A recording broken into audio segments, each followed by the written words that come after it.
सीधे अपने दर्शकों को ग्राउंड जीरो पर लिए चलते हैं। मेरे साथ अंबुज जुड़ गए, मेरे सहयोगी। अंबुज, क्या हुआ था, आपको क्या पता चल पा रहा है, ये घटना कैसे हुई? देखिए अखिलेश, बिल्कुल ये जो घटना है वो इस तरीके से शुरू हुई कि भारतीय टीम की जीत होती है और उसके उत्साह में पूरे देश भर में जैसा उत्साह था वैसे महू में भी उत्साह था और बहुत सारे उत्साही लोग जो हैं वो सड़कों पर निकल गए और सड़कों पर निकलते निकलते वो जो कहीं टीम इंडिया की जीत का उत्साह था वो मस्जिद के सामने से भी वो लोग निकले, जय श्री राम के नारे लगाए गए, हाथ में भगवा झंडे, ऐसा कथित तौर पर कहा जा रहा है कि वो सब लेकर के निकले और कहीं ना कहीं दूसरा पक्ष इससे उकसा।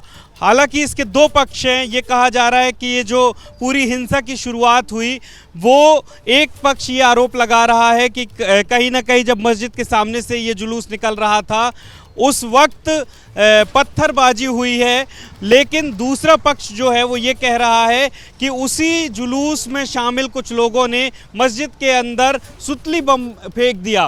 कुल मिलाकर के जो भी इस घटना की वजह रही हो, लेकिन आप देखिए पब्लिक प्रॉपर्टीज को कितना नुकसान हुआ है। क्या हाल है? यहाँ पर हम एक वैन के पास खड़े हैं, आप देखिए कि किस तरीके से। हाँ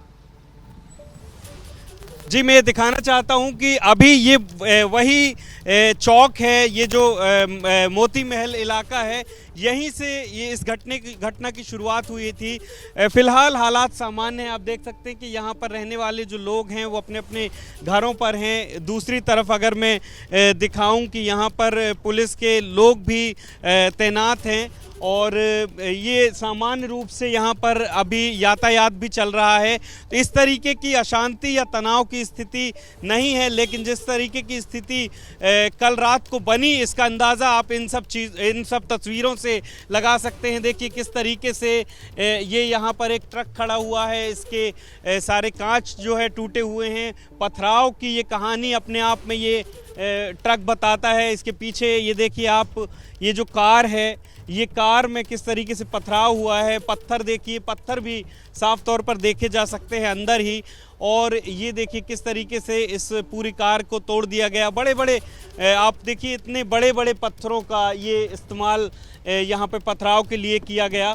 तो कुल मिलाकर के जो स्थिति बनी होगी इसका अंदाज़ा आप लगा सकते हैं। और जो अब तस्वीरें निकल के आ रही हैं, जो कल के वीडियो निकल कर के सामने आ रहे हैं, उससे भी साफ तौर पर पता चल रहा है कि बहुत सारे लोगों ने अपनी पहचान छुपाते हुए, अपने चेहरे को गमछों से ढकते हुए इस पूरी घटना को अंजाम दिया।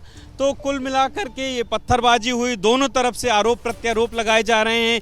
यहाँ पर देखिए कितने सारे पत्थर जमा हैं और इन्हीं पत्थरों में से उठा करके जो शरारती तत्व हैं, निश्चित तौर पर उन लोगों ने माहौल ख़राब करने की कोशिश की और जिसका नतीजा ये हुआ कि पूरे क्षेत्र में अशांति मच गई। उसके बाद आगजनी की घटनाएं भी हुई, कई गाड़ियों को आग के हवाले भी कर दिया गया, कुछ घरों में भी आग लगाई गई है, कुछ लोगों को मामूली चोटें भी आई हैं।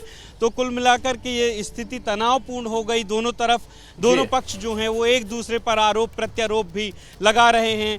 फिलहाल हालात यहाँ पर सामान्य ज़रूर नज़र आ रहे हैं, लेकिन ये जब तक पुलिस प्रशासन यहाँ पर है इस बात से अभी इनकार नहीं किया जा सकता है कि चूँकि घाव जो हैं वो ताज़ा हैं, तो अभी बहुत एहतियात से और बहुत ही संयम के साथ, सेंसिटिविटी के साथ अभी प्रशासन को, शासन को, पुलिस को इस पूरे इलाके में काम लेना होगा। मुझे एक बात बताइए, जिस तरीके से वीडियो जो कुछ अब सामने आ रहा है उसमें कुछ नकाबपोश नजर आ रहे हैं, इससे उनकी मंशा सवालों के घेरे में तो है। नकाब पहनकर यानी चेहरे को ढककर पत्थर फेंकने का क्या मतलब? इसका सीधे तौर पर तो यही अर्थ निकल रहा है ना कि कॉन्स्पिरेसी है, ये साजिश है। कौन लोग इसके पीछे हैं? कुछ संकेत मिल पा रहा है? कुछ सूत्र आपको बता रहे हैं?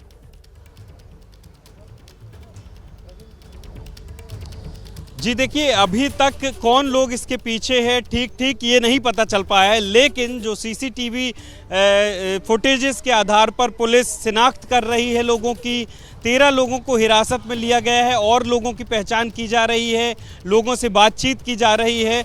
लेकिन आपने बिल्कुल सही कहा कि जिस तरीके से ये जो जुलूस निकला, उसके बाद ये पत्थरबाजी की घटना हुई और अब जो वीडियो निकल कर के सामने आ रहे हैं कि पूरे झुंड के झुंड और अपने चेहरों को ढके हुए लोग ये पत्थरबाजी कर रहे थे, तो निश्चित तौर पर ये सोची समझी साजिश के तहत ये इस तरीके से नहीं हुआ है कि कोई रक्षा और अपनी इस तरीके से की प्रतिरक्षा में ये कदम उठाया गया हो। निश्चित तौर पर ये आग भड़कने के बाद इसको कहीं ना कहीं पूरी साजिश के तहत ये किया गया है और पूरे संगठित होकर के ये पत्थरबाजी की गई है। कौन इसमें शामिल है? एक सवाल है, कौन लोग इसमें भारतीय जनता पार्टी के प्रवक्ता से इसका जवाब लेना चाहूंगा। तस्वीरें आप दिखाते रहिएगा, वहां अंबुज आसपास के वीडियो आप दिखाते रहिए। ब्रिजगोपाल लोया जी, जरा इसका जवाब दीजिए। एक बात स्पष्ट तौर पर नजर आती है, जो कहते हैं ना प्रथम दृष्टि या पहली नजर में, कि साजिश तो है इसके पीछे, वरना क्या जरूरत है? अगर मान लीजिए भीड़ उत्तेजित हो जाती, आक्रोशित हो जाती, स्वतः स्फूर्त होता सब कुछ, तो चेहरा ढककर तो कोई पत्थरबाजी नहीं करता, या चेहरा ढककर तो कोई आगजनी नहीं करता है पहचान छिपाकर। तो कौन है इसके पीछे? ये तो पुलिस प्रशासन का काम है ना कि जल्द से जल्द ऐसे लोगों को बेपर्दा किया जाए।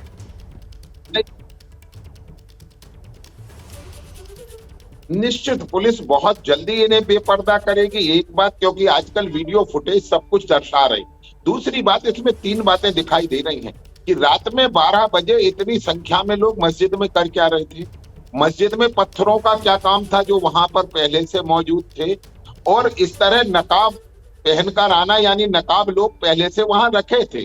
तो ये सब चीजें एक दर्शाती हैं कि ये अचानक से हुआ नहीं है कि कहीं सुतली बम चला गया। ये जो कहानियां हैं, इन पर से भी पर्दा हटना चाहिए और निश्चित मध्य प्रदेश की मोहन यादव जी की सरकार इस पर से पर्दा हटाएगी और न्याय होगा। और इसलिए भी होना चाहिए कि इस तरह की जो मानसिकता है, राष्ट्र विरोधी मानसिकता है, उस पर प्रहार करने का जो हमारा काम है वो हम लगातार करेंगे। एक बात जरूर कहना चाहूंगा, जो अभी दूसरी बार में माननीय मुकेश नायक जी ने कही है कि मुकेश जी कह रहे थे कि संवेदनशील क्षेत्रों में जाने की क्या जरूरत है। मुकेश जी, मैं आपसे बड़ी जिम्मेवारी के साथ ये पूछना चाहता हूँ, जहां ये मुस्लिम समुदाय रहता है उसको संवेदनशील क्षेत्र क्यों कहा जाता है? देश में अन्य कहीं किसी स्थान को संवेदनशील क्षेत्र नहीं कहते, केवल यही स्थान जहां मस्जिद है वो संवेदनशील है, जहां मुसलमान रहते हैं वो संवेदनशील है। कहीं ऐसा तो नहीं लगता आपको कि आप मुसलमानों को और मस्जिदों को बदनाम करने का षड्यंत्र जो है वो आप भी कर रहे हैं? और ये जो ठीक है, वक्त इतना ही है मेरे पास, वक्त इतना ही है। आप सभी लोगों का धन्यवाद हमारे साथ जुड़ने के लिए। लेकिन अभी एक बड़ी खबर और आ रही है। इंदौर के महू में एक बार फिर से हंगामा हुआ है। हिंदू संगठन के लोगों ने बाजार बंद करवाया है। हिंसा के आरोपियों पर कड़ी कार्रवाई की मांग की जा रही है। तो अभी का बड़ा अपडेट आपको दे दें, हालात फिलहाल सामान्य होता हुआ नजर नहीं आ रहा है। महू में एक बार फिर से हंगामे की सूचना है। जानकारी हमें यह मिल रही है कि हिंदू संगठन के लोगों ने बाजार को बंद करवाया है। हिंसा के आरोपियों पर कड़ी कार्रवाई की मांग की जा रही है। यानी अभी भी हालात पूरी तरीके से सामान्य नहीं कहा जा सकता। बीती रात की घटना को लेकर लोगों में गुस्सा है, आक्रोश है। और ये देख रहे हैं तस्वीरें आप, बड़ी संख्या में लोग सड़कों पर निकले और बाजार बंद करवाया है इन लोगों ने। बड़ा सवाल यही कि आखिर कौन लोग हैं जिन्हें भारत की जीत पसंद नहीं। जीता हिंदुस्तान, लेकिन आप देखिए किस तरीके से वो परेशान हो गए।